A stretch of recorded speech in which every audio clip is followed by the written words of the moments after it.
Hello friends, welcome to ஜெய்ஸ்லி media. நம்ம video இப்போ தான் ஃபர்ஸ்ட் டைம் பார்க்குறீங்க அப்படின்னா ஸோ ப்ளீஸ் சப்ஸ்கிரைப் பண்ணி பாருங்கள். இன்றைக்கி வந்து பார்த்திங்கன்னா செட்டிநாடு ஸ்டைலில் முட்டை கிரேவி தான் பார்க்க போகிறோம்.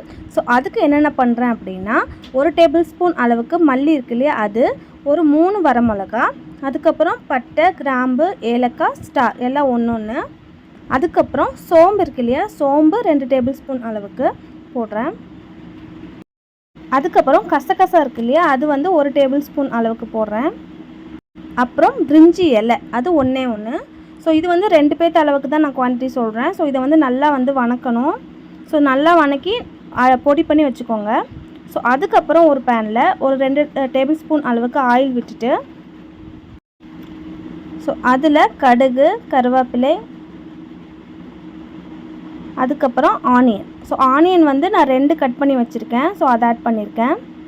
ஸோ நல்லா வணங்கினதுக்கப்புறம் இஞ்சி பூண்டு பேஸ்ட் ஆட் பண்ணிக்கோங்க. ஸோ இது வந்து நல்லா அந்த பழுப்பு கலரில் நல்லா வந்து வணங்கணும். அதுக்கப்புறம் என்ன பண்ணணும்னா, அதாவது தக்காளி வந்து ஒரு 3 ஆட் பண்ணியிருக்கேன். ஆட் பண்ணி நல்லா அரைச்சி இந்த பேஸ்ட்டாக பண்ணியிருக்கேன். ஸோ இப்படி பண்ணும்போது கிரேவி வந்து நல்லா திக் குவான்டிட்டியில் கிடைக்கும். நம்ம வந்து தேங்காய் போட போகிறதில்ல, அதனால நான் வந்து தக்காளி அரைச்சி ஊற்றிருக்கேன். ஸோ இது கூட நம்ம வந்து பொடி பண்ணி வச்சுருக்கோம் இல்லையா, அந்த பொடி அதை வந்து ஆட் பண்ணிக்கலாம். ஸோ இது வந்து நல்லா மிக்ஸ் பண்ணணும். நல்லா அந்த கொதி வரணும். அதோட ஸ்மெல், பச்சை ஸ்மெல் வந்து அப்படியே போகணும். அது வரைக்கும் நல்லா வந்து கொதிக்க விடுங்க. ஸோ இது கூடயே கொஞ்சம் லைட்டாக ஒரு 1/2 டேபிள் ஸ்பூன் அளவுக்கு மஞ்சள் பொடி ஆட் பண்ணிக்கோங்க. தேவையான அளவு சால்ட்டும் ஆட் பண்ணிக்கோங்க.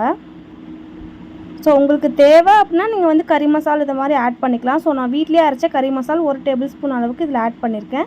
ஸோ அது எப்படி செய்யலாம் அப்படின்ட்டு நான் வரப்போகிற வீடியோஸில் சொல்கிறேன். ஸோ இது வந்து நல்லா மிக்ஸ் ஆகணும். ஸோ இந்தளவுக்கு நல்லா வந்து அதை கொதி விட்டுருங்க. ஸோ அந்த பச்சை ஸ்மெல் போய் நல்லாயிருக்கும். ஸோ குவான்டிட்டி இப்படி இருக்கணும், அப்போ தான் அந்த செட்டிநாடு ஸ்டைல் வந்து நமக்கு வரும். ஸோ அதுக்குள்ளே ஒரு 3 முட்டை வந்து வேக வச்சு எடுத்துக்கோங்க. ஸோ அந்த முட்டையை லைட்டாக அந்த கோடு மாதிரி போட்டுட்டு அந்த கிரேவியில் வந்து மிக்ஸ் பண்ணுங்கள். ஸோ நல்லா மிக்ஸ் ஆகட்டும். ஸோ நல்லா மிக்ஸ் ஆகி நல்லா கிரேவி டைப்பில் வந்துருச்சு. ஸோ அதை கொதிக்க விட விட அந்த கிரேவி டைப் ரொம்பவே சூப்பராக இருக்கும். ஸோ இது வந்து அப்படியே செட்டிநாடு சிக்கன் கிரேவி பண்ணுவோம் இல்லையா, அதே ஸ்டைலில் தான் நான் வந்து முட்டை கிரேவி பண்ணியிருக்கேன். ஃபஸ்ட் டைம் பண்ணுறேன், ரொம்ப சூப்பராக இருந்துச்சு. ஸோ இதே மாதிரி நீங்களும் செஞ்சு பாருங்கள். டேஸ்ட் எப்படி இருக்குதுன்னு சொல்லிட்டு கமெண்ட் பாக்ஸில் கமெண்ட் பண்ணுங்கள். ஸோ நம்மளோட செட்டிநாடு முட்டை கிரேவி ரெடி. ஸோ வெறும் ஒரு 5 மினிட்ஸ் ஆர் 10 மினிட்ஸ்லேயே வேலை சீக்கிரமாக முடிஞ்சிடும். ஸோ நீங்களும் வீட்டில் ஒரு கிரேவி டைப் ஏதாவது இது மாதிரி பண்ணணும் அப்படின்னா இதே மாதிரி பண்ணி பாருங்கள். ஸோ ஃபைனல் டச் நல்லா கொத்தமல்லி தழைலாம் போட்டு எடுத்து வச்சாச்சு. ஸோ இந்த வீடியோ உங்கள் எல்லாருக்கும் பிடிக்கும்னு நினைக்கிறேன். பிடிச்சிருந்துச்சுன்னா லைக் பண்ணுங்கள், ஷேர் பண்ணுங்கள், கமெண்ட் பண்ணுங்கள். பாய்.